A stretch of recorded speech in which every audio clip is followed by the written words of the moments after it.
Ano? Nasisiraan na po ba kayo? Mangambo, wala po akong pera pero hindi po ako desperada kagaya ng iniisip nyo. Teka lang, hindi mo naman kailangan magtaas ng boses, Iha. Maganda naman ang alok ko sa iyo at alam kong malaking tulong yon, lalo na sa sitwasyon mo ngayon. Kung gusto niyo hong makatulong, marami pang ibang paraan. Pwede niyo naman akong paglinisin na lang o kuning labandera. Pero yung ikakama niyo ako para makalibre ng renta, hindi na normal ang pag-iisip na meron kayo, mga ambo. Huwag ka na mag-inarte. Sa itsura mong yan ay mukha namang hindi ka na birhen para tumanggi sa inaalok ko sa iyo. Kahit ako ng pinakamaruming babae sa mundo, hindi ko pa rin tatanggapin ang inaalok niyo sa akin. Matino pa ho ang pag-iisip na meron ako, mga ambo. Gagawa ko ng paraan para makabayad sa balanse ko sa inyo. Alam mo, Iha, sa hirap ng buhay ngayon, hindi na mahalaga ang dignidad mo bilang isang babae. Kung gusto mo makatulong ka pa sa pamilya mo at may matirhan pa dito, tanggapin mo na yung alok ko. Wala namang mawawala sa'yo. Malay mo, baka kapag natikman na kita maging paborito kita sa mga parausan ko rito. Mga parausan? Anong ibig niyong sabihin? Hindi mo na kailangan malaman yon, Iha. Mga ambo, lumabas na ho kayo. Kahit anong sabihin niyo, hindi ko tatanggapin ang... Bitawan yung braso ko! Ano ba? Wala ka nang magagawa. Kahit ayaw mo, pagsasawaan ko ang katawan mo. Taon 2001, Iloilo. Tuwing 5:00 ng hapon, nakaabang na si Onad sa tapat ng tarangkahan ng kanilang paupahan. Tapos na siya sa kanyang mga gawain, kaya hindi siya natatakot na mapagsabihan ng kanyang amang si Ambo na siyang landlord sa paupahang yon. Nag-iisang anak lamang ang binata. Hindi siya nagkaroon ng pagkakataong makilala ang kanyang ina dahil nagkaroon na ito ng bagong pamilya. Istrikto si Mang Ambo pagdating sa kanya. Madalas silang hindi nagkakasundo dahil malaki ang kanilang pagkakaiba, lalo na sa mga paniniwala at pananampalataya. Walang kinikilalang Diyos ang kanyang ama. Kabaligtaran naman niya dahil bukod sa palasimba ay hindi rin basta-basta nababali ang kanyang prinsipyo sa buhay. Gustuhin man niyang maghanap ng trabaho ay hindi siya pinayagan ni Mang Ambo dahil mas gusto nitong tutukan niya ang paupahan. Wala naman kasing ibang makakatulong doon ng matanda kundi siya lamang. Mayroong 5 kwarto na katamtaman lamang ang laki ang bahay na pinauupahan nila. Ang bahay namang tinutuluyan nilang mag-ama ay nasa tabi lamang ng paupahan. Karamihan sa tenant nila roon ay mga estudyanteng bed spacer. Ngunit may mangilan-ngilan din namang nangungupahan para malapit sa pinapasukang trabaho. Isa sa mga yon ay si Karina na lihim niyang hinahangaan. Maganda ang dalaga pero hindi maarte at makikitaan ng kasipagan. Minsan niya na itong nakakwentuhan kaya kahit papaano ay may alam na siya tungkol sa babae. Kaagad na napatayo si Onad nang matanaw niya si Karina na naglalakad na papalapit sa tambayan niya sa harap ng paupahan. Nandyan na siya. Ayos lang kayang itsura ko. Yung hininga ko kaya... Mukhang ayos naman. Karina! Onad, ikaw pala. Parang palagi ka nang nakatambay dyan Mainit pa rin ba sa bahay nyo? Hindi naman. Mas maganda lang talagang tumambay dito. Baka naman inaabangan mo lang talaga ako. Kala mo siguro hindi ko napapansin na nag-aabang ka rito tuwing hapon, no? Napansin mo pala? Pasensya ka na. Nahihiya lang kasi ako na lapitan ka pero tama ka. Inaabangan kita rito. Sabi ko na Pero bakit ka naman nahihiya? Ako nga dapat ang mahiya sa'yo kasi anak ka na may-ari nitong paupahan. Tapos may balanse pa ako sa inyo. Kay tatay ka naman may utang hindi naman sa akin. Tsaka, nagdadalawang isip ako na lapitan ka kasi baka isipin mo na nagpapapansin lang ako sa'yo. Bakit? Hindi ba? Joke lang yun, ha? Onad, anong ginagawa mo dyan?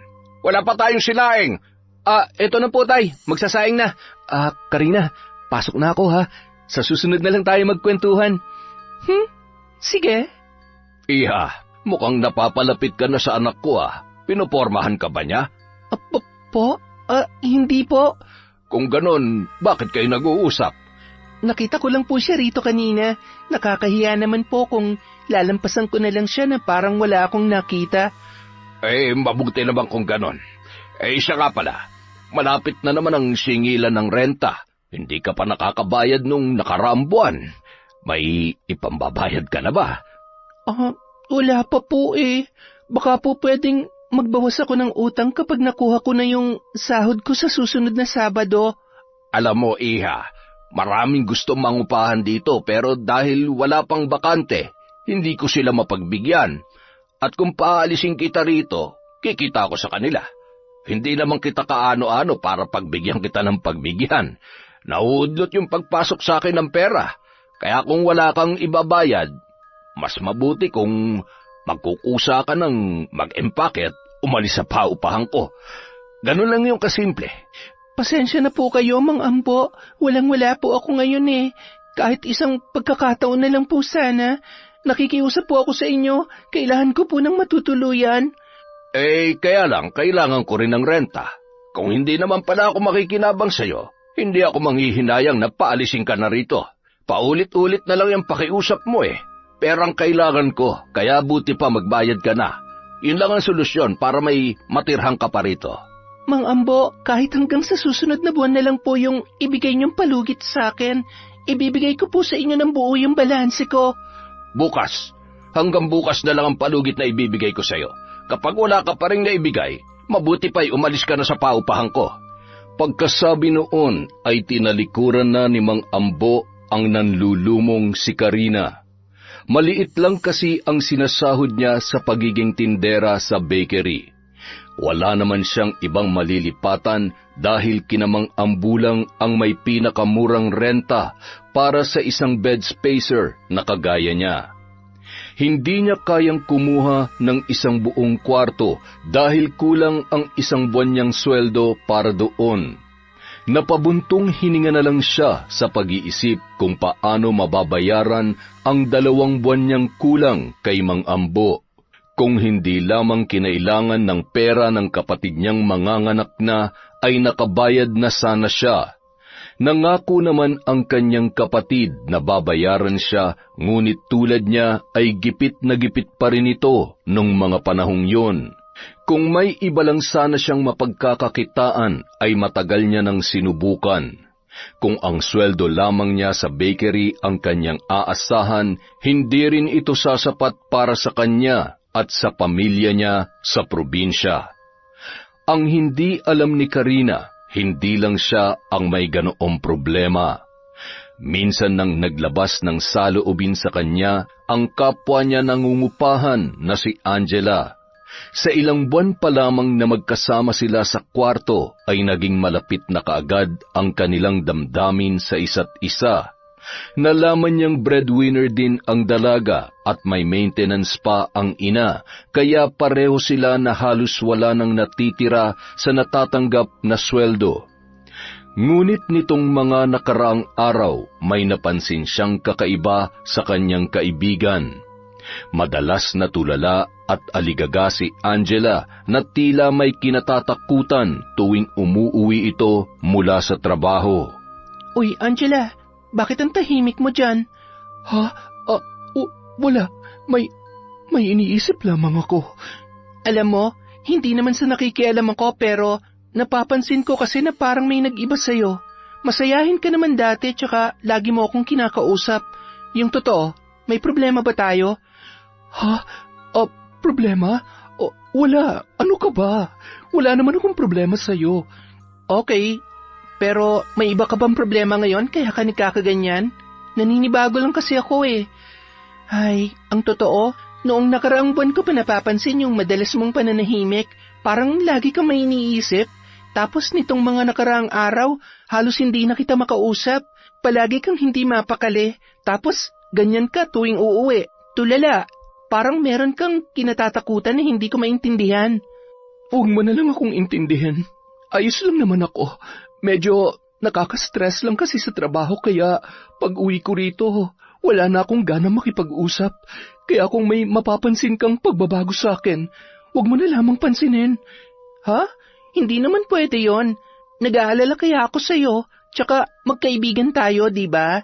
Kaya kung ano man ang pinagdaraanan mo ngayon, pwede mo namang sabihin sa akin. Baka kailangan mo lang na makakausap. Pasensya ka na, Karina, pero mas makabubuti kung wala kang alam sa pinagdaraanan ko. Naiintindihan ko naman na nag-aalala ka lang para sa akin, pero huwag ka na mag-alala. Kaya ko pa naman. Hay, o sige, pero nandito lang ako ha. Magsabi ka sa akin pag kailangan mo ng mapagsasabihan at makikinig sa'yo. Oo naman. Magbabanyo lamang ako. Teka, pasabay ang nasa braso mo? Wala ito. Tumama sa gate yung braso ko sa kakamadali kahapon kaya nagkaroon ng pasa. Sigurado ka ba? Para kasing iba eh. Ano ba? Wala nga lang to. Ang hirap mo namang umintindi. Angela, hindi mo naman kailangan magtaas ng boses. Nag-aalala lang talaga ako sa'yo. Baka kasi mamaya, hindi ko alam may nananakit na pala sa'yo tapos nahihiya ka lang magsabi sa akin. Walang nananakit sa akin at walang kinalaman sa pasa ko kung ano man ang pinagdaraanan ko. Kaya kung gusto mo makatulong, huwag mo na lang akong pansinin. Dumadagdag ka lang sa problema eh. Hindi na nakasagot pa si Karina sa sinabing yon ni Angela. Wala naman siyang magagawa kung ayaw nitong magpatulong sa kanya. Sa mga sumunod na araw, sa halip na bumuti ay mas lumala pa ang mga napapansin ni Karina sa kanyang kaibigan. Ilang gabi na itong nagigising at sumisigaw habang nanginginig sa takot. Tuwing tinatanong naman niya ang dalaga ay wala yung maisagot sa kanya. Samantala, dahil sa madalas na nasa bahay si Onad at umaalis lamang tuwing may iuutos si Mang Ambo, halos lahat na nangyayari doon at sa paupahan nila ay alam niya. Kaya nang mapadalas ang pag-uutos sa kanya tuwing umaga ay nagsimula na siyang magtaka. Hanggang sa isang araw, hindi na niya napigilan ang kanyang kuryosidad nang muli siyang may mapansin sa kanyang ama. Tay, saan po kayo galing? Mukhang pawis na pawis kayo ah. Naglakad-lakad labang ako. Kailangan kong mag-ehersisyo, hindi ba? Alam mo naman, nagkakaedad na. Pero, doon po kayo galing sa paupahan eh. May dinaanan lang ako ron kanina. Teka, ano bang iniisip mong gagawin ko sa paupahan natin? Alam mo namang hindi ako pwedeng tumambay ng matagal doon dahil halos lahat na nangungupahan sa atin puro mga babae na. Baka isipin nila, hindi natin sila binibigyan ng privacy. Ano po bang ginawa niyo ron, Tay? Iniutos niyo na lang po sana sa akin. Sus, iuutos ko pa sa iyo kaya ko namang gawin. Tsaka kagagaling mo lang sa palengke. Madali lang naman pong hanapin yung ipinabili niyo kaya nakabalik ako kaagad. O siya, mag-almusal na tayo. Teka lang, Tay, yung zipper niyo, nakabukas? Oo nga pala, umihi kasi ako kanina. Ulyanin na talaga itong tatay mo. Saan po kayo umihi? Nakigamit po ba kayo ng banyo sa paupahan? Bakit pa ako makikigamit? Lalaki naman ako, anak. Pwede akong umihi kahit dyan lang sa tabi-tabi. Tingnan niyo po lagi yung zipper niyo, Tay. Lalo na kapag pupunta kayo sa paupahan. Puro babae po ang nandun. Baka kung anong isipin nila. Oo na, ikaw naman. Hindi ko lang naman napansin na nakabukas pa pala. Halika na nga. Oh, si Angela yun ah. Hindi pa pala siya nakakapasok. Teka, umiiyak ba siya? Sus, wag mo nang pakialaman si Angela. Hindi na natin problema kung umiiyak man siya. Malay mo, may pinagdaraanan lang yung tao. Pero, Tay, napapansin ko na po kasi sa kanya yan itong mga nakaraang araw pa. Madalas ko siya nakikitang umiiyak. Parang takot na takot palagi. Dati nakakausap ko pa siya, pero ngayon, ayaw na makipag-usap sa akin. Para pong ilag na ilag na. Bakit? Kaibigan ka ba niya para makipag-usap sa'yo? Hindi po. Hindi naman pala eh. Kaya wag mo na lang siyang pakialaman. Hindi mo na kargo yung problema niya. Basta nagbabayad siya ng renta buwan-buwan, wala tayong poproblemahin sa kanya o sa kahit sino pa sa mga nangungupahan sa atin. Hindi naman po siguro masama kung magmamalasakit tayo kahit konti. Nakikinabang din naman po tayo sa kanila. Sus, hindi natin utang na loob sa kanila yung binabayad nilang renta. Maayos ang tinutulugan nila sa paupahan kaya dapat lang na makinabang tayo. Kaya ikaw, huwag ka masyadong magiging malapit sa mga yan. Baka gamitin ka pa nila para makahingi ng palugit kapag hindi nakabayad. Mga abusado yung mga yan eh. Wala nang nagawa si Onad ng mga sandaling yon dahil si Mang Ambo naman talaga ang nasusunod sa lahat ng bagay, lalo na't may kinalaman sa paupahan. At para hindi sila magtalo ay hinayaan niya na lamang ang kanyang ama sa nais nitong gawin. Gayunpaman, hindi niya maialis sa sarili na mag-alala para kay Angela dahil mabait ang pagkakakilala niya sa dalaga. At tulad ni Angela, walang kaalam-alam si Onad na problemado na rin noon ang kaibigan niyang si Karina. Nakuha na ni Karina ang sweldo niya pero kinailangan niya kaagad na magpadala sa kanyang ina sa probinsya, kaya halos wala nang natira. Batid niya na kapag hindi pa siya nakabayad ng renta kay Mang Ambo ay mapapalayas na siya ng matanda sa paupahan. Malaking problema yun pag nagkataon dahil wala siyang ibang matutuluyan. Hindi rin siya pwedeng makituloy sa kanyang amo dahil baka singilin pa siya ng mas malaki. Dala ng matinding kagipitan, humantong na si Karina sa isang pangyayaring kahit sa panaginip ay hindi niya inakalang mangyayari sa kanya. Pag-uwi niya galing sa trabaho, nagulat siya nang makita si Mang Ambo sa kwartong kanyang tinutuluyan. Mag-isa lang doon ang matanda at wala pa ang mga kasama niya sa kwarto. Ngunit ang naging palaisipan sa kanya ay kung bakit basta na lamang pumasok doon ang kanilang landlord nang hindi muna sila kinakausap. Mang Ambo, ano pong ginagawa niyo rito sa kwarto namin? Gusto lamang sana kitang makausap. Tungkol saan po ba? Kung sa renta po, gagawan ko naman po ng paraan para makabayad ka agad sa inyo. Baka nakakalimutan mo. Ngayon ang araw ng singilan. Kung nahihirapan kang gawan ng paraan, kaya naman kitang tulungan. Ano pong ibig niyong sabihin? Kasasabi niyo lang kahapon na hindi na kayo madadaan sa pakiusap, hindi po ba? Nagbago na kasi ang isip ko, iha. May naisip akong paraan para hindi ka na magbayad ng balanse mo at hindi kita mapalis dito. Hindi lang yon, libre na rin yung para sa susunod na buwan. Ano naman po yung naiisip niyong paraan? Simple lang. Pumayag ka na, ikama kita. Ano? Nasisiraan na po ba kayo? Mang Ambo, wala po akong pera pero hindi pa ako desperada kagaya ng iniisip niyo. Teka lang. Hindi mo naman kailangan magtaas ng boses, iha. Maganda naman ang alok ko sa'yo at alam kong malaking tulong yon, lalong-lalo na sa sitwasyon mo ngayon. Kung gusto niyo hong makatulong, marami pang ibang paraan. Pwede niyo naman akong paglinisin na lang o kuning labandera, pero ikakama niyo ako para makalibre ng renta. Hindi na normal ang pag-iisip na meron kayo, Mang Ambo. Huwag ka nang mag-inarte. Sa itsura mong yan, mukha namang hindi ka nabirhen para tumanggi sa inaalok ko. Kahit ako ng pinakamaruming babae sa mundo, hindi ko pa rin tatanggapin ang inaalok niyo sa akin. Matino pa ho ang pag-iisip na meron ako, Mang Ambo. Gagawa ako ng paraan para makabayad sa balanse ko. Alam mo, iha, sa hirap ng buhay ngayon, hindi na mahalaga ang dignidad bilang isang babae. Kung gusto mo makatulong ka pa sa pamilya mo at may matirhan pa dito, tanggapin mo na yung alok ko. Wala namang mawawala sa iyo eh. Malay mo, baka kapag natikman na kita maging paborito kita sa mga parausang ko rito.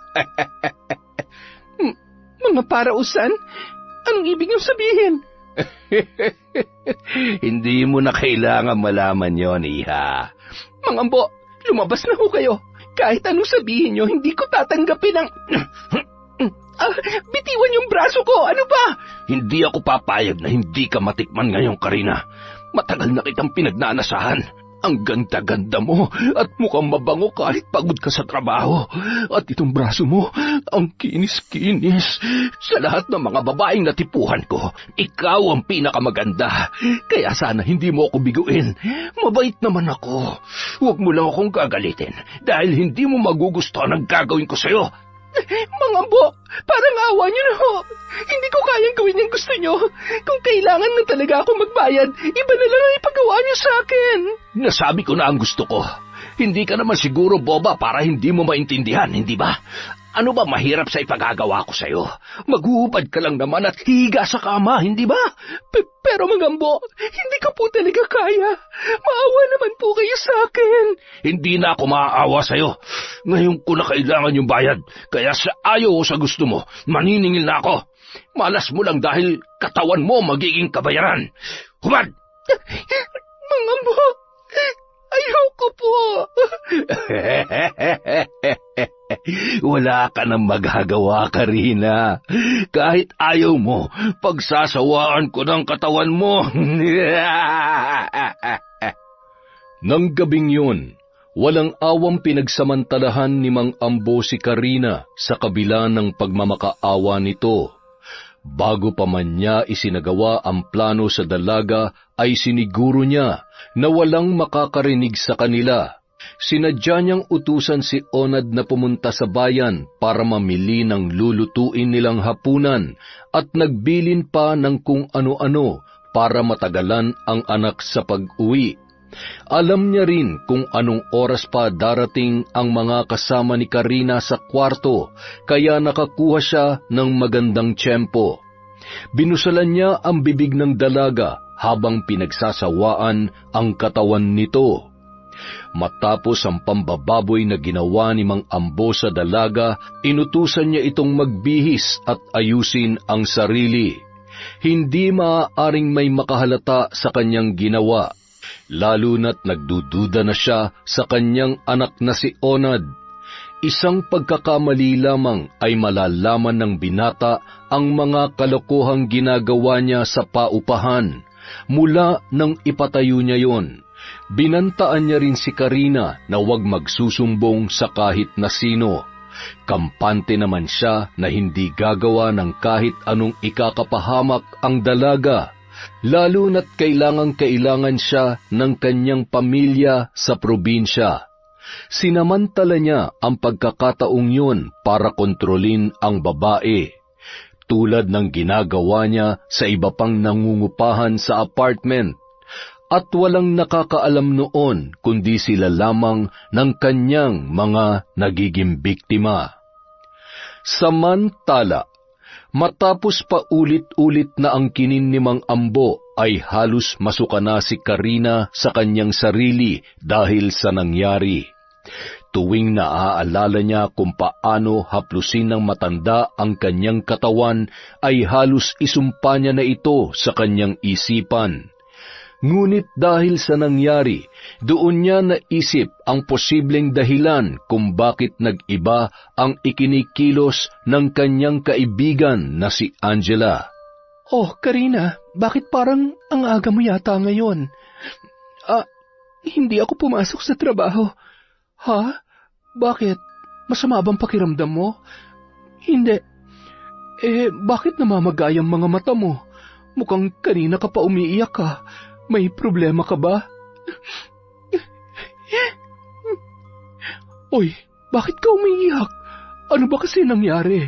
May problema ba sa pamilya mo sa probinsya? Sabihin mo sa akin, baka makatulong ako. Sinabi ko rin naman sa'yo nung ikaw yung nakita kong nasa ganitong kalagayan, pero ayaw mo rin naman magsabi sa akin. Teka, huwag mo sabihin.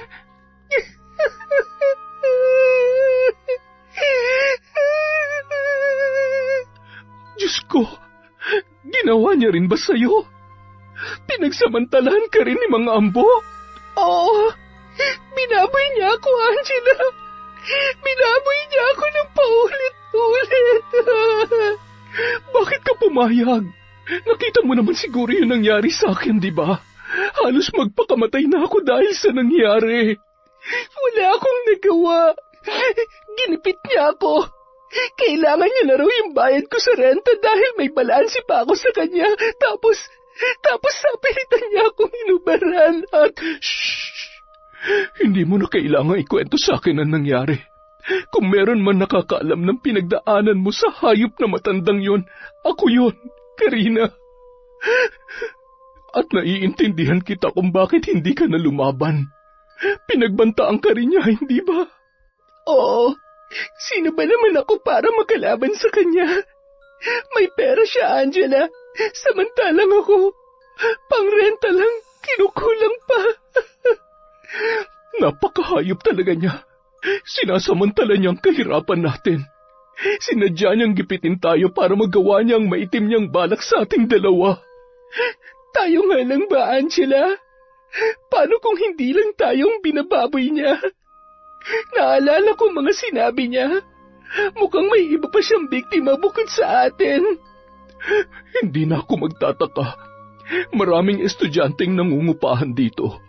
Kung tayo nga na nagtatrabaho na, kinakapos at nagigipit pa, sila pa kaya? Demonyo mang ampong yan. Mas masahol pa siya kay Satanas sa ginagawa niya sa atin. Ginagawa niya tayong parausan. Araw-araw, iba-ibang ikinakama niya. Hindi ko alam kung paano niya nasisikmura yun. Walang araw na hindi niya ako ginagalaw, Karina. Paulit-ulit niyang binababoy ang pagkatao ko. Hayop siya. Napakahayop niya. Kaya ba? Kaya nagpapaiwan ka rito kapag inaaya na kitang pumasok sa trabaho? Yun ba ang hinihingi niyang oras sa'yo? Oo, tuwing umaga. Hindi ako sumasabay sa'yo kahit maaga akong nakakapaghanda dahil alam kong pupunta siya rito kapag nakaalis ka na. Nasusuka ako tuwing hinahawakan niya ako. Nandidiri ako sa sarili ko tuwing iminumulat ko ang mga mata ko habang nakaibabaw siya sa akin. Wala akong makita ni katiting na awa sa mga mata niya. Ganon siya kademonyo, Karina. Halos hindi na ako makatulog gabi-gabi tuwing naiisip ko yung mga ginagawa niya sa akin. Natatakot ako at kinamumuhian ko ang sarili ko dahil hindi ako lumalaban. Hinahayaan ko lang siya na gawin yun sa akin. Kailangan niya managot sa ginawa niya sa atin. Paano? Baka hindi tayo paniwalaan kapag isinuplong natin siya sa mga pulis. Hindi lamang pulis ang pwede nating lapitan, Karina. Anong ibig mong sabihin? Kung hindi natin siya mapapanagot sa batas, pananagutin natin siya sa paraang siya na mismo ang hihiling na tapusin na lamang ang buhay niya. Hindi na unawaan ni Karina ang mga sinabi ni Angela dahil hindi nito dinetalye sa kanya ang plano ng dalaga para makaganti kay Mang Ambo. Wala sa isip ni Karina ang paghihiganti ng mga panahong yon dahil ang tanging nasa isip niya lamang ay kung paano makakatulong sa pamilya niya na nasa probinsya. Nagpatuloy siya sa buhay kahit na nararanasan din niya ang mga naging karanasan ng kanyang kaibigan mula nang maging biktima ito ni Mang Ambo. Parausan, yun ang naging kabayaran ng pananatili nila sa paupahan. Hindi akalain ng dalaga na masisikmura pa niya ang panggagamit ni Mang Ambo sa kanya. Ngunit ang hindi niya inaasahan, may mas malala pa pala itong kayang gawin sa kanila. Nang araw na yon ay maagang umalis si Angela para pumasok sa trabaho. Naiwan naman si Karina dahil hindi pa siya makapasok sa bakery. 3 araw na ang trangkaso niya at nanghihina pa siya, kaya hindi pa niya kayang bumalik sa trabaho. Kasalukuyan siyang nagpapahinga nang biglang bumukas ang pinto at mula roon ay pumasok ang nakangising landlord. Mang Ambo, ano ang ginagawa niyo rito? May sakit pa ako ngayon. Baka naman ho pwedeng sa ibang araw na lang. Hindi ako nandito para gamitin ka ngayon, Iha. Hindi ako tanga para makipagtalik sa iyo habang may sakit ka pa. Mamaya mahawa pa ako sa'yo. Huwag ka mag-alala. Hindi kita gagalawin. Pero bakit ho kayo nandito? May gusto akong ipakilala sa'yo. Pare, pasok ka! Sino po siya? Bakit niyo siya pinapapasok? Iha, relax ka lang. Ay, kumpare ko nga pala, si Roger. Nakukuhento kasi kita sa kanya at nasabi ko na magaling ka. At talagang napapasaya mo ko tuwing alam mo na. Iha, huwag ka matakot. Mas mabait ako kumpara dito sa kumpare ko. Pero, totoo nga palang kwento niya, ha? Maganda ka at mukhang hindi ka nakakasawang kasama. Kasama sa kama. Ikaw talaga, pare. Masyado kang maraming kalokohan. Hindi ko nga akalain na ganyan palang diskarte mo rito para mapakinabangan pa rin yung mga nangungupahan na hindi makabayad sa'yo. Ganon talagang buhay, pare. Hindi magiging masaya ang buhay mo kung hindi ka marunong dumiskarte. Tingnan mo ako, nagkakapera na, araw-araw pang maligaya. Ibang klase ka talaga, pare, oh. Kaya bilib na bilib ako sa iyo, eh. Buti na lang, sinabi mo sa akin ang tungkol dito. Ang ganda-ganda ng ikinakama mo araw-araw. Ano nga pa ng pangalan niya? Karina. O siya, maiwan ko na muna kayo rito. Baka mailang kang makipag-usap sa kanya kapag pinapakinggan ko kayong dalawa. Pare, enjoy. Salamat, pare. Iya, sabi ni Ambo, masama pa raw ang pakiramdam mo.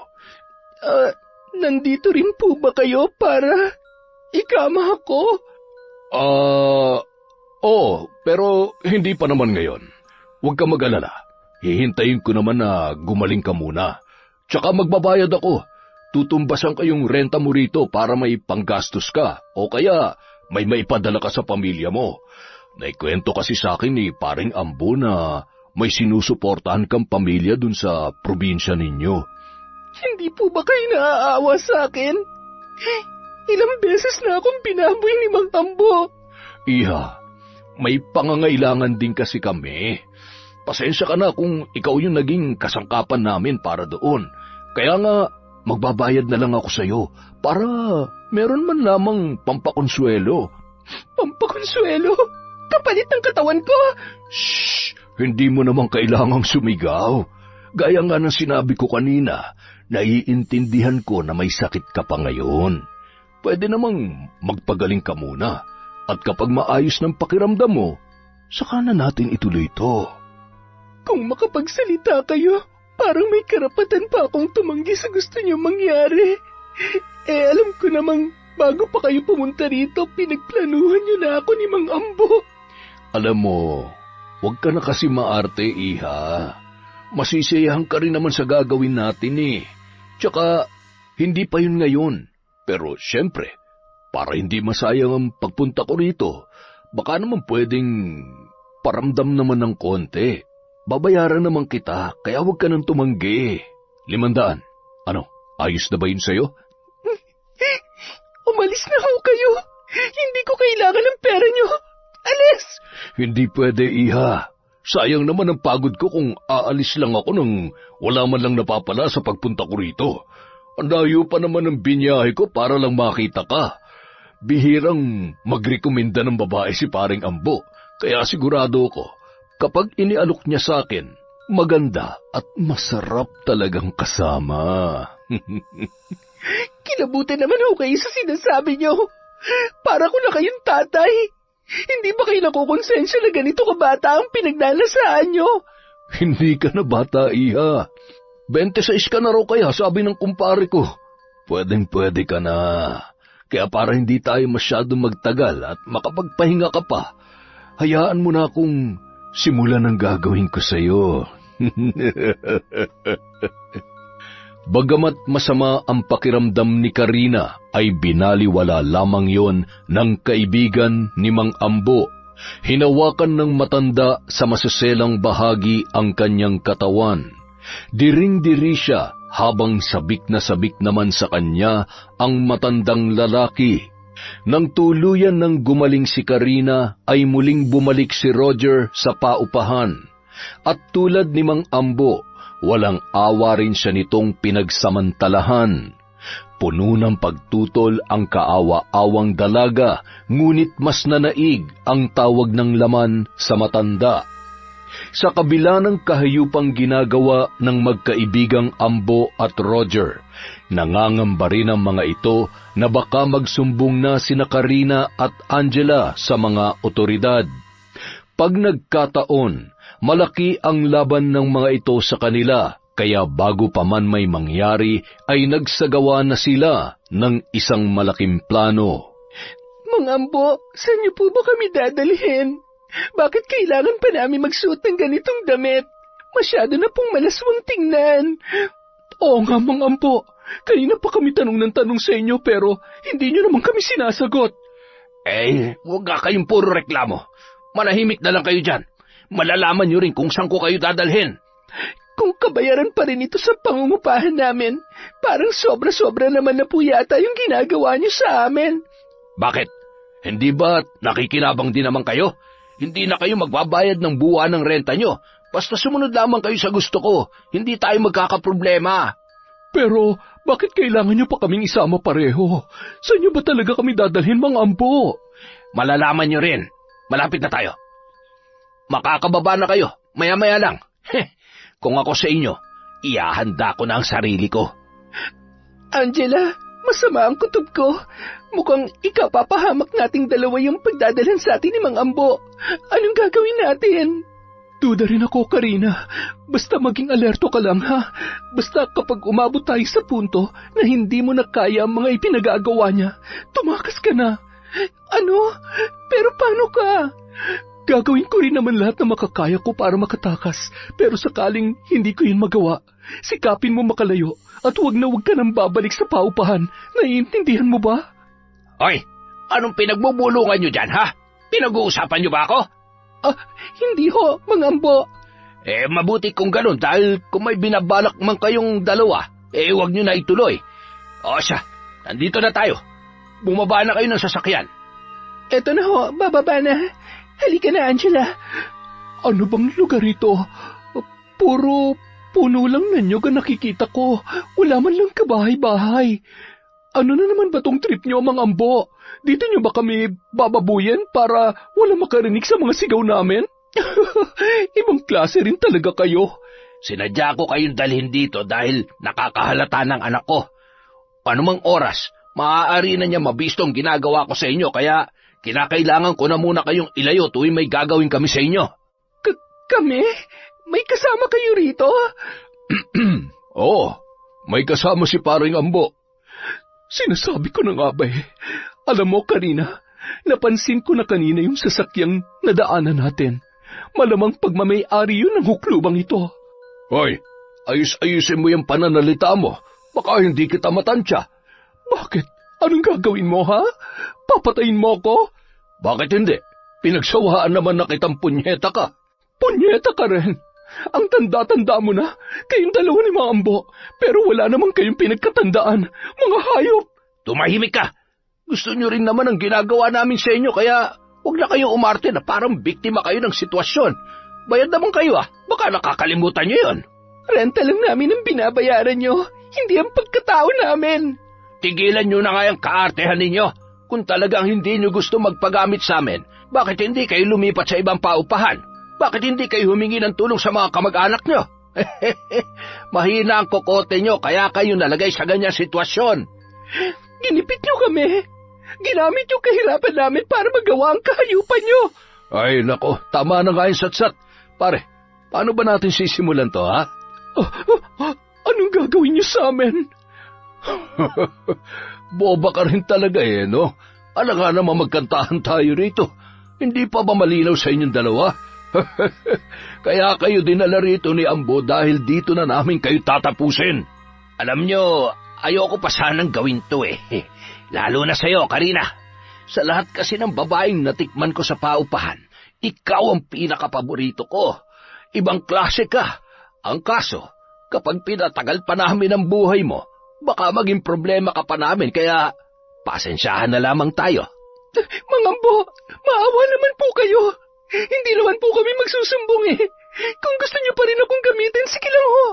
Hindi na ho ako magrereklamo. Huwag niyo lang akong papatayin. Kailangan pa ako ng pamilya ko. Pare, wag mo sabihing makikinig ka sa isang yan. Kapag may isa tayong binuhay sa kanila, magkakaroon tayo ng malaking problema. Karina, tumakas ka na. Ano? Paano ako makakatakas sa kanila? Tsaka ikaw, paano ka? Huwag mo na akong intindihan. Kaya kong sarili ko, pero huwag nang matigas ang ulo mo. Kailangan ka ng pamilya mo. Anong iniiyak-iyak mo dyan, ha?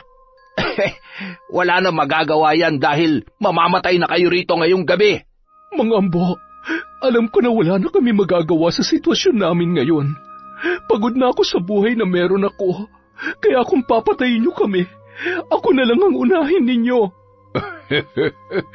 Talagang sinagad mo na ang kabobohan mo, iha. Akalain mo yon, ikaw pa mismong hihiling na patayin ka na namin? Mukhang nasiraan ka na yata ng bite sa ilang beses na pagpapakasasa namin sa katawan mo, ah. Pagbigyan mo na lamang, pare. Yun naman pala ang gusto niya, eh. Para hindi na rin siya mahirapan. Pakonsuelo na lang natin sa kanya. Halika rito. Gusto mo na palang mauna, ha? Sige, pagbibigyan kita. Nakikita mo ba tong patalim na hawak ko? Ito ang tatapos sa buhay mo. Kanina, tumakas ka na. Bilisan mo. Anak ng... Pigilan mo yung babae yan, pare. Malilintikan tayo. Diyos ko po, tulungan niyo po ako makalayo rito. Hoy! Bumalik ka rito! Humanda kang babae ka! Kapag naabutan kita, hindi na kita bubuhayin pang punyeta ka! Hingal kabayo sa kakatakbo si Karina. Makalayo lamang sa taong nais pumatay sa kanya. Hindi niya lubos akalain na ganoon ang sasapitin niya kay Mang Ambo. Isinakripisyo niya na ang kanyang dignidad kapalit ng pananatili niya sa paupahan, ngunit umabot pa sila sa ganoong sitwasyon. Nagawang makatakas ni Karina sa matanda. Malaking tulong na sa liblib na lugar sila dinala ng mga yon dahil marami siyang mapagtataguan. At bago siya umalis sa kanyang pinagkublihan, hinintay niya munang mag-umaga para makasiguro na hindi siya makikita ng mga demonyo na gustong pumatay sa kanya. Malayo ang nilakad ni Karina bago siya nakarating sa highway. Mabuti na lamang at may mabuting loob na nagpasakay sa kanya.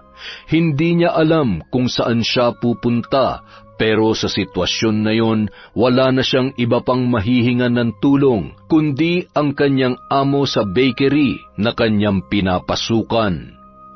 Samantala, tagaktak naman ng pawis at nanginginig pa ang magkaibigang sina Ambo at Roger, matapos makasigurong patay na nga si Angela.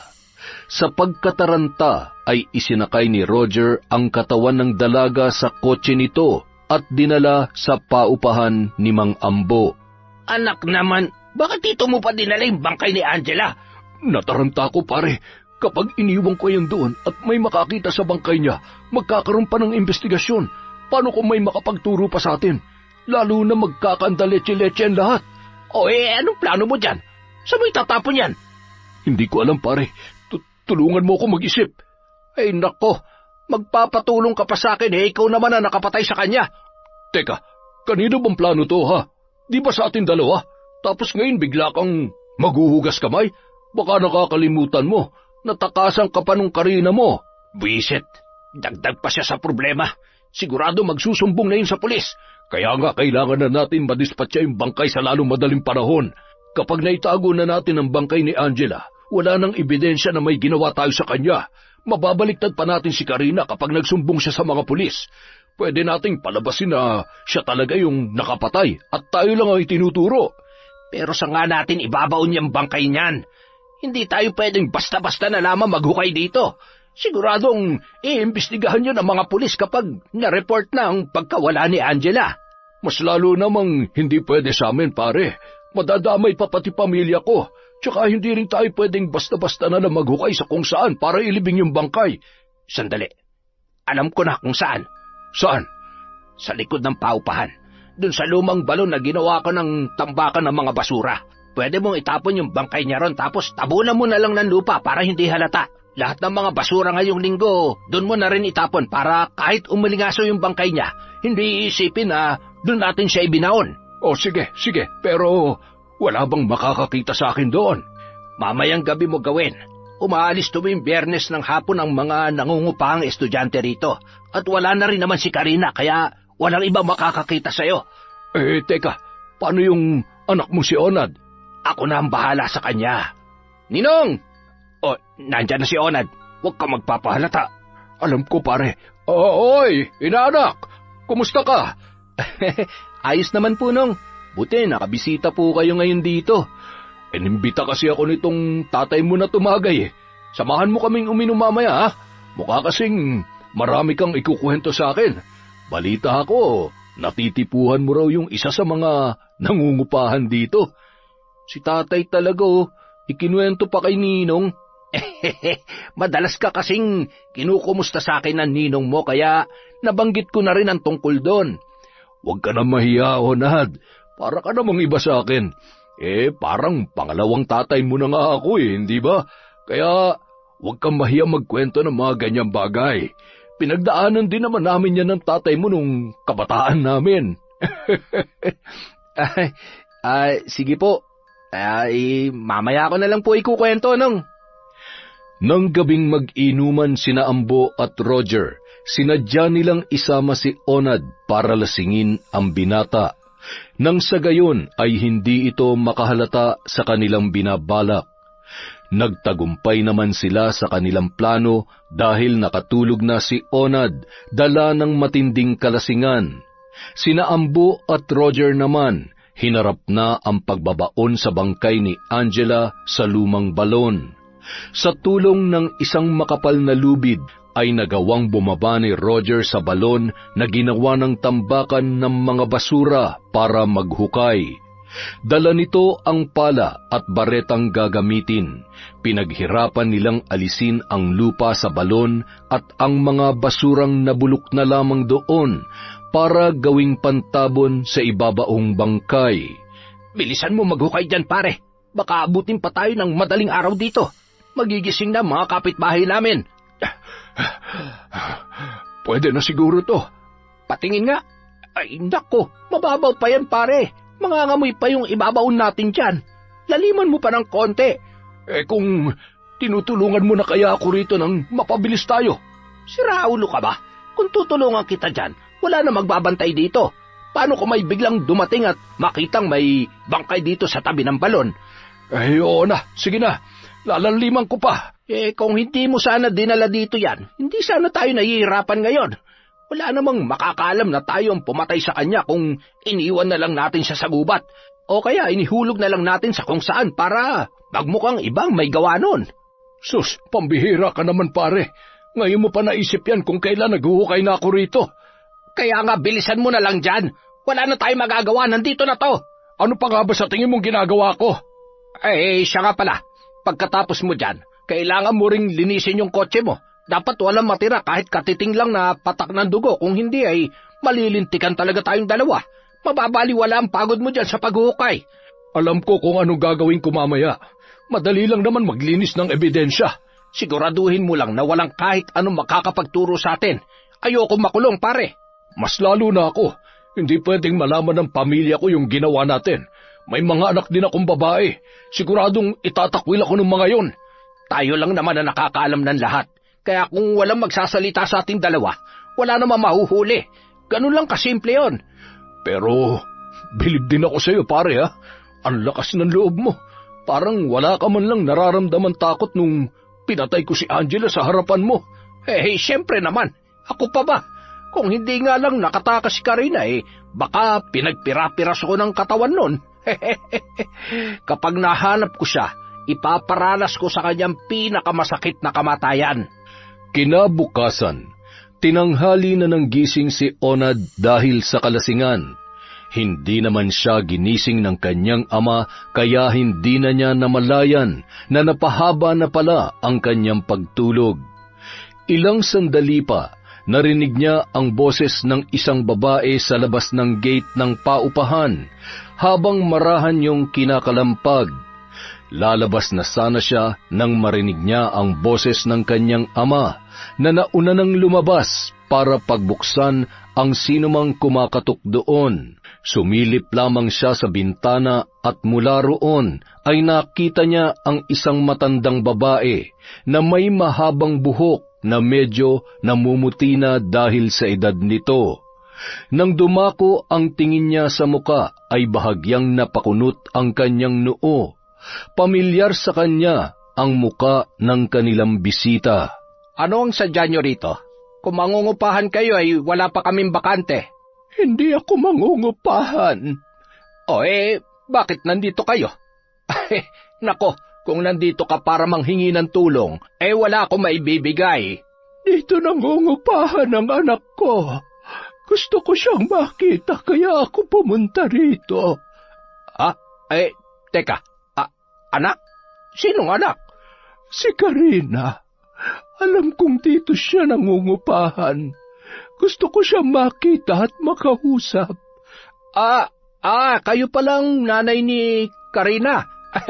Oo nga, magkamukha nga kayo. Mas nakakatakot nga lang ang itsura ninyo. Bastos ka. Nasaan ang anak ko? Gusto ko siyang makita dahil ilang araw na namin siyang hindi matawagan. At sa tingin mo, itinatago ko siya kaya sa akin mo hinahanap? Ayan, bubuksan ko tong gate. Pumasok ka sa paupahan at hanapin mo yung kwartong tinutuluyan ng anak mo. Kapag nagkita kayo, umiyak kayo at magyakapan. Pero kapag hindi mo siya nakita, hanapin mo na lang dahil hindi ko na problema kung nasang lupalop man siya ng mundo. Kung makapagsalita ka, parang sigurado ka nang wala dito ang anak ko. Layas naman kasi yung anak ninyo, misis. Kaya hindi na ako magtataka kung wala siya rito ngayon. Sige na, pumasok ka na lang at hanapin mo siya. Pero paalala lang, ayoko nang malikot ang kamay dito, ha? Hindi ako magnanakaw. Sinabi mo sige na, babalik na ako sa bahay. Ayan yung paupahan ko sa tabi. Diyan ka pumasok, ha? Hindi dito sa kabila. Pakilinawan na lang ang mata para hindi ka magkamali. Ikaw rin. Sandali lang. Bakit na naman ba? Kung wala rito ang anak ko, hindi na ako tutuloy. Kaya sabihin mo na lang sa akin kung nandito siya o wala. Hindi ko nga alam. Pinapapasok na nga kita para ikaw na mismo maghanap sa kanya. Pero parang ayaw mo pa. Alam mo, kung ayaw mong pumasok, umalis ka na lang. Pakisara mo na lang yung gate paglabas mo, ha? Baka pasukan pa ng malas ang paupahan ko. Lingid sa kaalaman ni Mang Ambo, sinadyang pumunta roon ni Lydia kahit batid na niya kung nasaan ang kanyang anak. Nasa biyahe na siya para sorpresahin ang anak sa kanyang pagbisita nang makatanggap siya ng tawag mula sa isang hindi kilalang numero. Sinagot niya yon at nalamang si Karina pala ang tumatawag. Nang hihingi ito ng tulong sa kanya, hindi siya mapakali nang hindi kaagad nasabi ng anak kung ano ang nangyari, ngunit sinunod na lamang niya ang sinabi nito na magkita na lamang sila sa bakery na pinapasukan ng dalaga. At nang magkita ang mag-ina, doon na niya nalaman ang pinagdaanan nito sa may-ari ng paupahan at sa kaibigan nito na si Roger. Hindi makatao ang naranasan ng kanyang anak sa dalawang yon, kaya hindi siya papayag na hindi managot ang mga ito sa ginawang pang-aabuso. Hindi lamang kay Karina, kundi pati na rin sa kaibigan nito na si Angela. Samantala, dahil nakatayo si Onad sa may bintana ay dinig niya ang pinag-uusapan ng kanyang ama at ng babaeng nagpakilala na ina ni Karina. Ngunit ang kanyang ipinagtataka, Nun tumalikod na si Mang Ambo at naglakad pabalik sa kanilang bahay, kitang-kita niya ang matalim na titig na ipinukol ng matandang babae sa kanyang ama na animoy napakatindi ng galit nito. Hindi rin nakaligtas sa paningin niya ang pagbuka ng bibig noon na wari mo ay may ibinubulong. Naging palaisipan para kay Onad ang nakita niya nung araw na yon. Iba ang kanyang pakiramdam nang makita ang ina ni Karina. May kakaiba sa matanda, ngunit hindi niya maipaliwanag kung ano yon. Lumipas ang mga araw. Nagtaka na si Onad nang hindi na muli pang nagpakita sa paupahan sina Karina at Angela. Hindi naman nagsabi ang mga yon na aalis na roon, kaya naisipan na niyang tanungin ang kanyang ama. Tay, nagpaalam na po ba sa inyo sina Karina at Angela? Hindi ko na kasi sila nakikita sa paupahan. Bakit mo ba sila hirahanap wala namang pambayad ng renta ang mga yon? Nagtataka lang po kasi ako na bigla na lang silang nawala. Kung wala na silang pambayad, sigurado naman po ako na magsasabi sila sa atin at hindi basta-basta na lamang aalis. Tsaka, nakita ko rin nung nakipag-usap sa inyo yung nanay ni Karina. Narinig mo ba yung usapan namin? Opo, Tay. Kaya nga po, nagtataka ako kung bakit galit na galit sa inyo yung nanay ni Karina Ay, nako. Huwag mo na nga silang isipin. Pinalayas ko na sina Karina at Angela. Wala naman silang pakinabang dito Tay, ayos lang po ba kayo? Mukha ba akong maayos? Pupunta sana ako kay na paring Roger pero tingnan mo nangyari sa akin. Bigla na lang akong tinubuan ng mga butlig dito sa kaliwang braso ko. Nagkabulutong pa yata ako. Patingin nga po, Tay. Teka, hindi naman po ganito ang bulutong Malalaki ang mga butlig, tsaka... Tay, pati leeg nyo mayroon na rin. Nagpatingin na po ba kayo sa doktor? Tanga ka ba? Sa tingin mo lalabas pa ako ng ganitong kalagayan ko? Pero Tay, mas maganda na po kung matitingnan agad kayo ng doktor para maagapan. Kapag dumami pa yan, sigurado mahihirapan po kayo. Sus, gastos lang yung iniisip mo. Ilang araw lang, mawawala rin ito. Tay, wag na pong matigas ang ulo ninyo. Saglit na naman tayo sa ospital. Magsuot na lang kayo ng jacket para hindi makita yung... Bakit ba ang tigas ng ulo mo? Kapag sinabi kong hindi ako pupunta sa doktor, hindi mo ako mapipilit. Ay, sige po, Tay. Kayo na po ang bahala. Hindi ko na kayo pipilitin. Nag-aalala lamang po ako sa kalagayan ninyo. Kaya ko ang sarili ko. Tsaka hindi lang naman ako ang nagkakaganito. Pati ang ninong mo. Tinubuan din po ng mga butlig sa katawan si Ninong? Oo, pero hindi lang basta-basta butlig ang nakita ko. Kapag hinawakan ay napipisa agad at may lumalabas na nana. Nakakasukan lintik. Halos mapuno na ng sugat ang mga braso at mga binti niya. Hindi niya nga masabi kung ano bang klaseng sakit yun Bakit natahimik ka dyan? Tay, meron po ba kayong nakaaway nitong mga nakaraang araw? Kayo po ni Ninong? Wala. Tsaka kung meron man, ano naman ang kinalaman nun dito sa mga butlig na tumubo sa katawang ko? Hindi na nasagot pa ni Onad ang tanong na yon ng kanyang ama. May hinala na siya kung bakit yon nangyayari, ngunit hindi niya pa alam kung ano ang posibleng dahilan. Sa halos buong maghapon lamang na lumipas ay mabilis na lumala ang kalagayan ni Mang Ambo. Pagpatak ng 6:00 ng gabi, inaapoy ito ng lagnat. May mga oras din na napapabalikwas siya tuwing bigla na lamang napapasigaw ang tatay na parang nasasaktan, at pagkatapos noon matutulala na lamang ito sa kisame at hindi na makapagsalita. Pagsulyap ni Onad sa may bintana, marahas siyang napalunok at halos manigas na sa kanyang kinatatayuan nang makita roon ang anino ng isang babae. Ngunit nang akmang lalapitan niya yon ay bigla na lamang nawala ang naturang anino. Mula ng gabing yon, sunod-sunod na ang naging bangungot sa buhay ni Mang Ambo. Tuwing maghahating gabi, nagigising na lamang si Onad sa sigaw nito. At tuwing pagmamasdan niya ang katawan ng kanyang ama, mas lalong dumarami ang mga butlig at mas lumalala ang pamamaga na magkabila nitong binti. Ang kanyang ipinagtataka, may nakita na rin siyang mahabang sugat na animoy hiniwa ng kutsilyo ang iba't ibang parte ng kanyang katawan.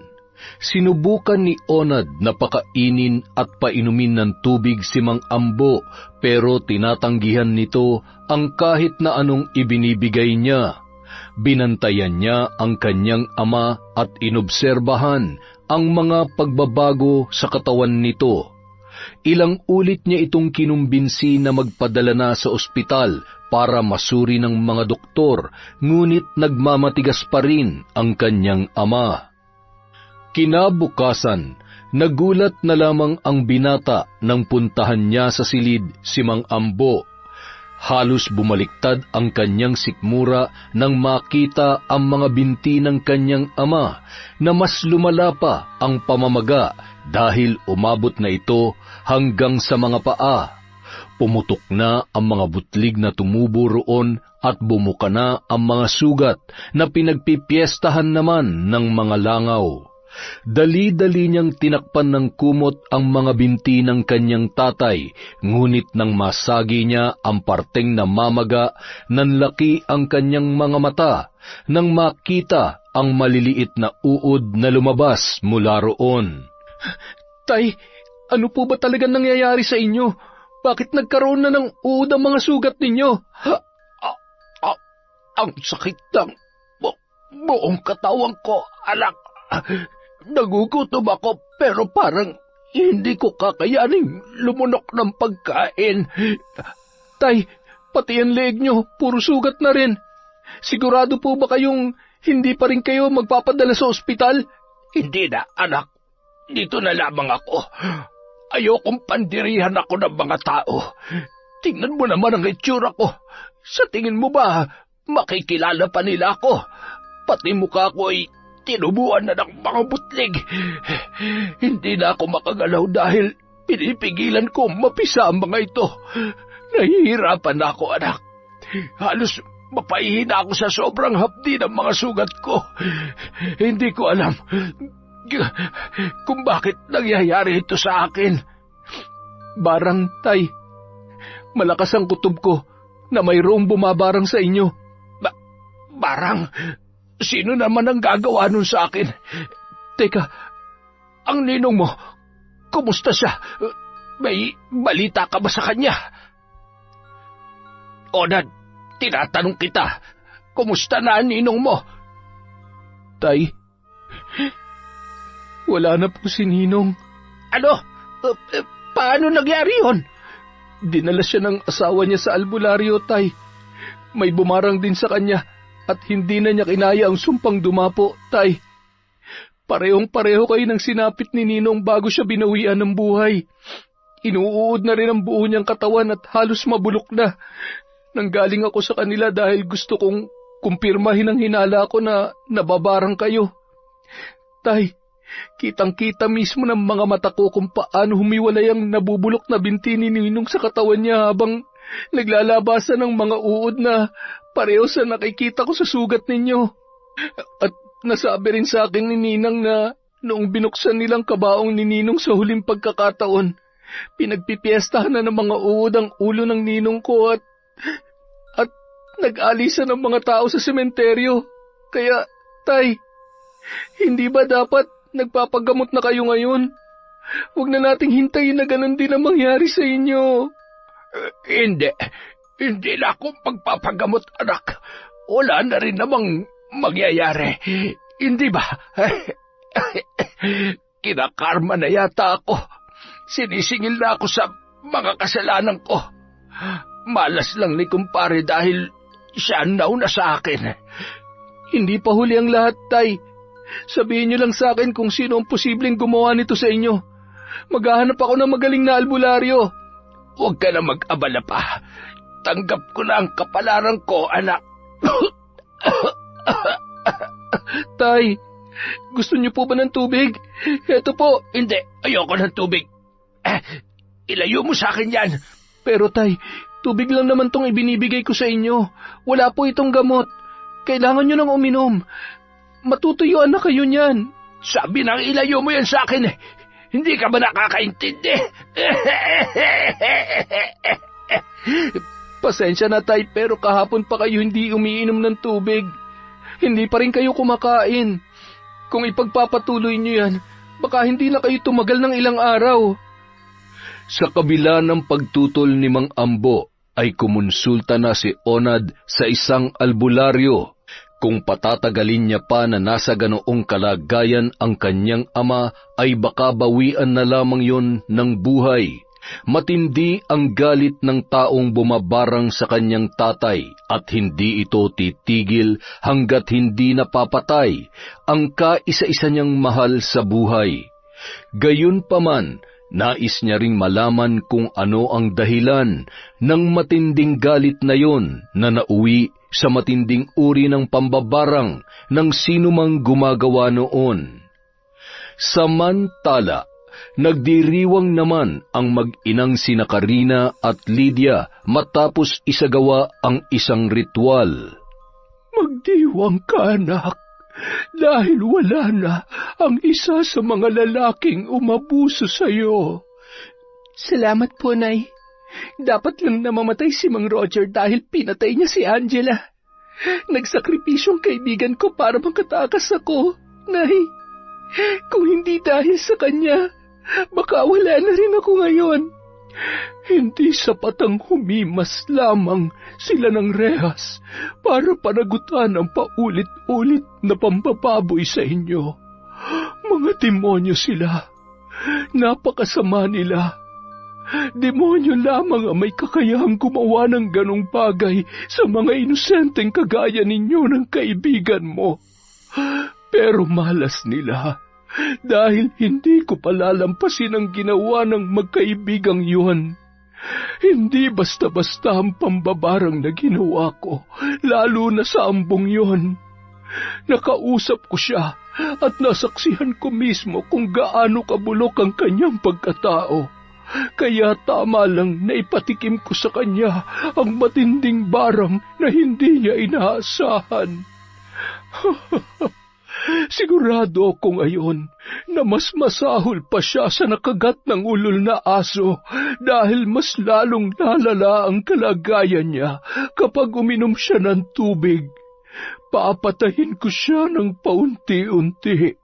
Mararanasan niya matinding uhaw at pagkagutom habang namimilipit sa sakit ng katawan. Yun ang nararapat sa hayop na katulad niya. Naaalala ko nga po, Nay, yung sinabi sa akin ni Angela. Sabi niya, may ibang paraan pa raw para makamit namin ang hustisya. Sigurado ako na ganito rin ang gagawin niya sakaling nakaligtas siya sa mga kamay ni Mang Roger. Hindi lahat ng hustisya nakukuha sa pagkakakulong lamang ng may sala, anak. Kapag mabigat ang kasalanan nila, kamatayan, yon ang nararapat na ipataw sa kanila. Kaya hindi ako mangingiming ibigay sa kanila ang pinakamasakit na paraan ng kanilang kamatayan. Patawarin mo ko, anak. Kung nakakapagtrabaho lang sana ako, hindi mo na sana kailangang magsakripisyo para sa amin. Hindi mo na sana hinayaang babuyin ka ng mga lalaking yon para manatili ka pa rin sa paupahang yun. Naiintindihan ko ang dahilan kung bakit hindi ka lumaban sa kanila. Pero ngayong alam ko na ang lahat.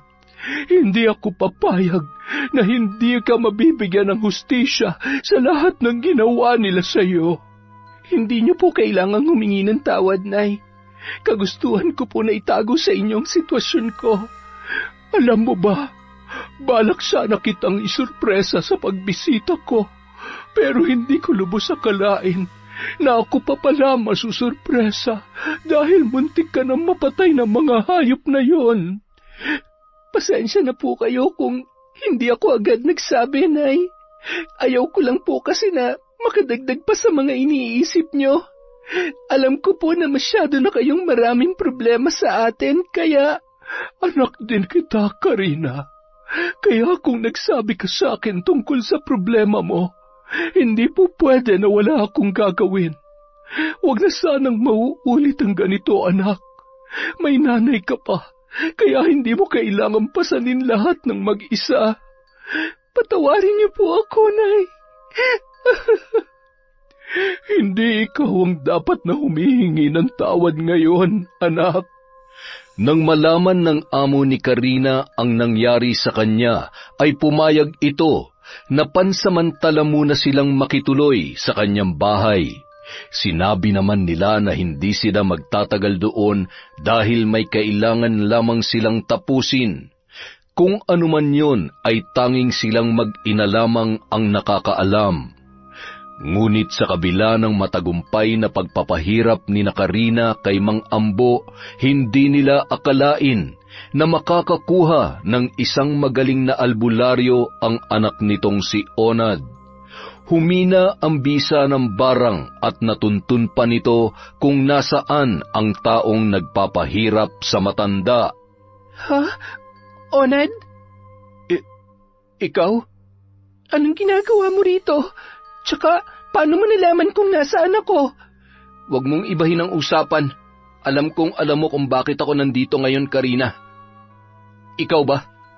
Ikaw ba nagpapabarang sa tatay ko? Gusto mo ba talaga malaman ng totoo? Sige, aaminin ko sa'yo. Ako nga nagpapabarang sa tatay mo. Bakit mo ginagawa to? Dahil ba pinalayas ka niya sa paupahan? Yun ba ang sinabi niya sa'yo? At pinaniwalaan mo naman? Hay nako, Onad. Baka hindi mo alam kung gaano ka demonyo at kung gaano ka baboy ang tatay mo. Anong ibig mong sabihin? Siguro naman nagtataka ka kung bakit bigla na lang kaming nawala ni Angela sa paupahan ninyo. Pero hindi kami umalis doon dahil pinalayas kami ng hayop mong ama. Pinagtangkaan niya akong patayin. Nakatakas lang ako sa kanila ng demonyong kaibigan niya na si Mang Roger, pati si Angela. Hindi nakaligtas sa kanilang kaibigan ko. Mga wala silang awa. Teka, sandali, hindi ko maintindihan. Bakit kilala mo si Ninong? Bakit hindi mo tanungin ang tatay mo?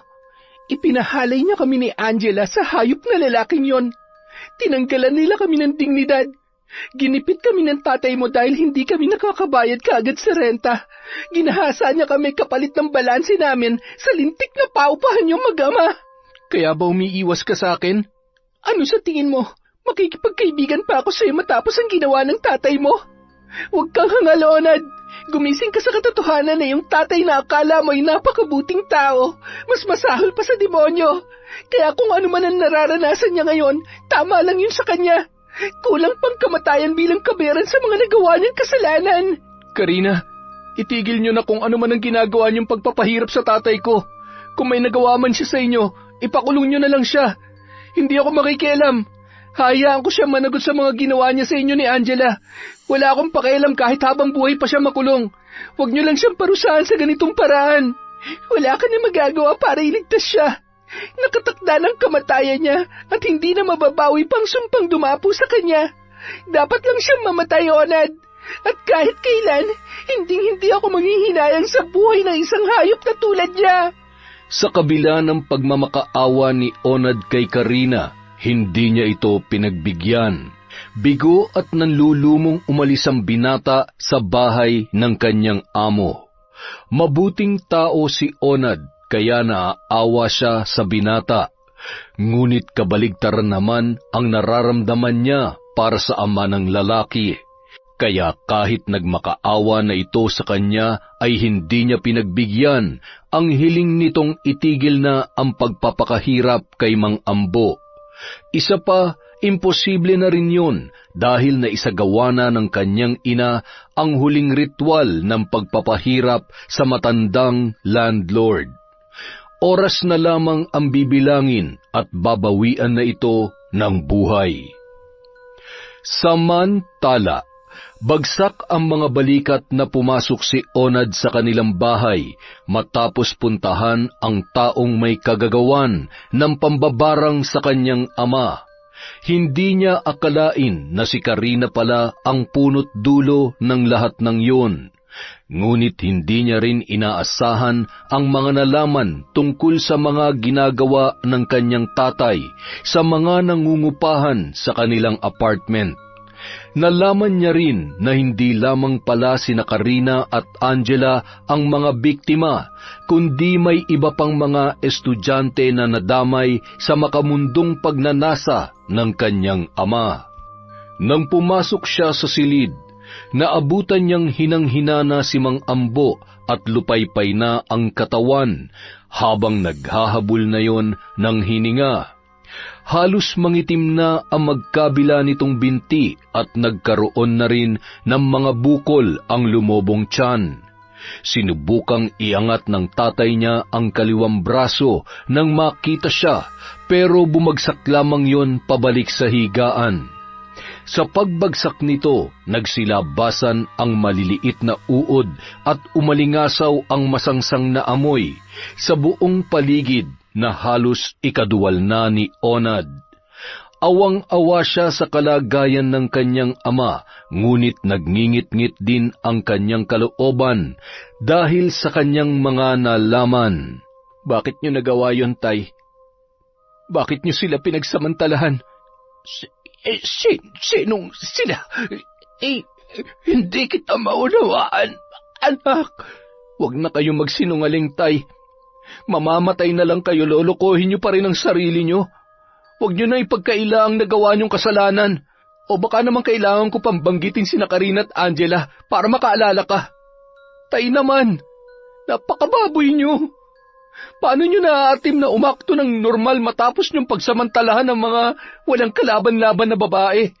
Pati estudyante, hindi niyo pinatawad? Anak, patawarin mo ako kung nagsinungaling ako sa'yo. Oo, napakasama akong tao. Sinamantala ko na wala silang pambayad sa renta, kaya ginawa ko silang parausan. Alam kong mali yun, pero nadala lang ako ng matinding tukso, anak. Hindi lang kayo nadala, Tay. Ginusto niyong mangyari yun. Si Angela, anong ginawa niyo sa kanya? Nasaan siya? Wala na siya. Pinatay siya ng ninong mo. Kaya naman pala kayo binarang eh. Nauna lang mamatay si Ninong, pero sigurado ko na hindi kayo sasantuin ng taong gumawa nito sa inyo. Alam mo na ba kung sino nagpabarang sa amin, anak? Alam ko na kung sino. Wala na akong magagawa para tulungan kayo, Tay. Pareho kayo nagdesisyon na gumawa ng masama noon at hindi man lang kayo nakaramdam ng awa sa mga nabiktima ninyo. Kaya, baka nga tama kayo na karma nyo na yung nangyayari sa inyo ngayon. Sana mapatawad mo pa rin ako, anak. Gusto ko, Tay. Pero hindi ko alam kung paano ko yung gagawin matapos lahat ng nalaman ko. Hindi nyo nga masagot yung tanong ko kung nasan si Angela eh. Sigurado ako sa lumang balon, sa likod ng paupahan. Doon namin ibinaon ang kanyang bangkay. Mga hayop. Napakahayop nyo, Tay. Sa kabila ng paghingi ng tawad ni Mang Ambo, ay patuloy na nagmatigas si Onad. Malaki ang kasalanang nagawa ng kanyang ama, kaya hindi niya ito kayang patawarin ng ganun-ganun na lamang. Mabuting tao si Angela, ngunit para lamang itong hayop na ibinaon ang bangkay sa balon na ginawa na nilang tambakan ng mga basura. Pinauwi na niya ang albularyong tumitingin sa kanyang ama at hinayaan na lamang na tanggapin nito ang kapalaran dahil wala na rin naman silang magagawa. Pagpatak ng 6:00 ng gabi, tuluyan ng binawian ng buhay si Mang Ambo. Tulad ng nangyari kay Roger, pinagpiestahan ng mga uod ang kanyang katawan.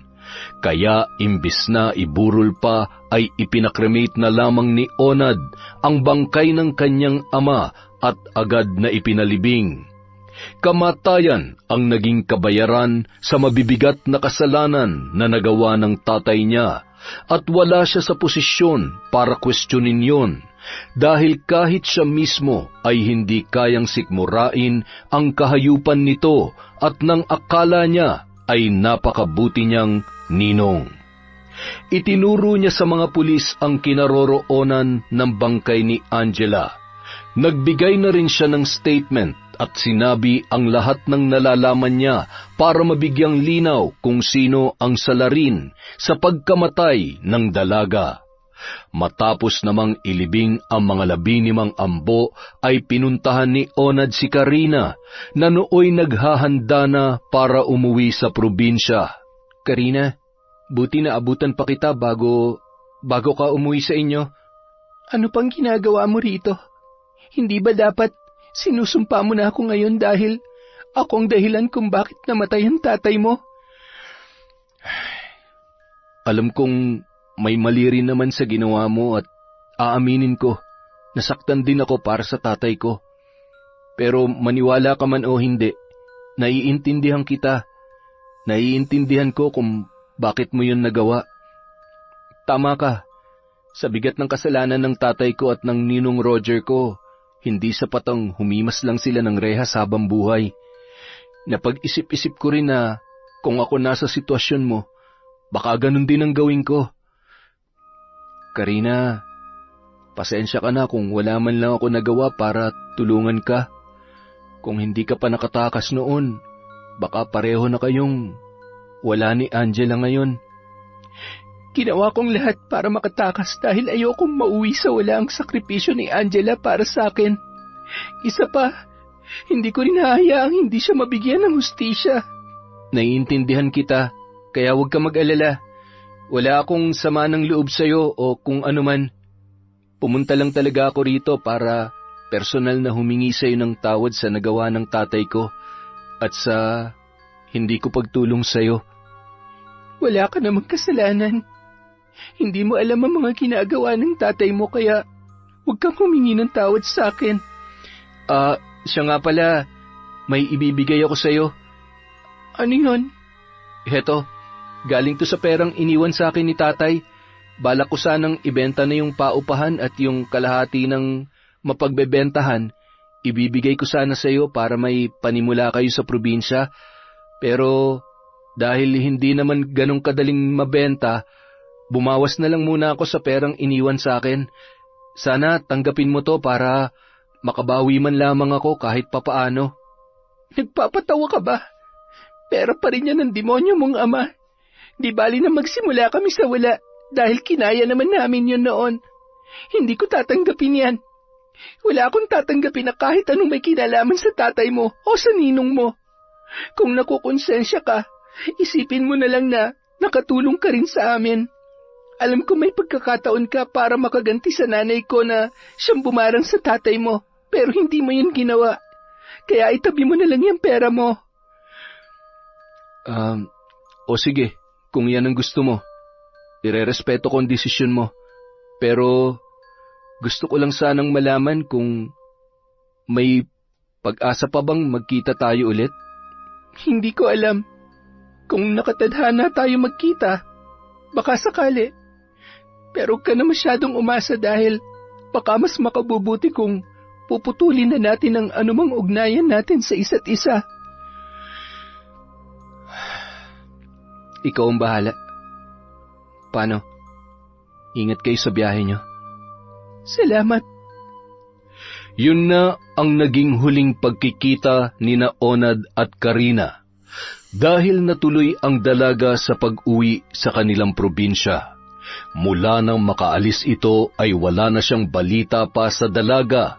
Siya naman itinuloy na lamang ang pagbebenta ng paupahan at ng bahay nila para makaalis na rin sa lugar na yon.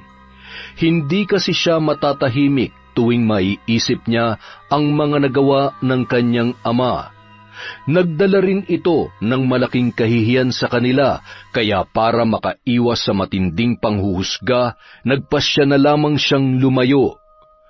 Makalipas ang 1 taon, nagkaroon na ng sariling pamilya si Onad.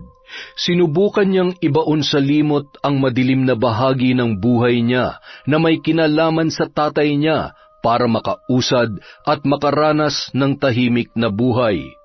Mula nang mabenta ang paupahan at ang bahay na iniwan sa kanya, ipinangako niya sa kanyang sarili na hinding-hindi siya mabubuhay sa paraan na tulad ng ginawa ng kanyang ama. Ginawa niya ang lahat para maging mabuting tatay sa kanyang mga anak at maging mabuti rin sa kanyang asawa, dahil yun lamang ang kanyang pangarap, ang magkaroon ng masayang pamilya at mabuhay ng patas at hindi nananamantala sa kahinaan ng iba. Yon! Napakaganda ng kwentong yun ah. Ang lupit! Maraming salamat po sa walang sawang pagsuporta sa Kwentong Enteng. Mag-shoutout kaya ulit tayo. Sige na nga, baka may magtampo na naman dyan. Simulan natin kay Honey Austria from Tokyo. Hello kay Chris Alcantara, kay Rachel Ignacio.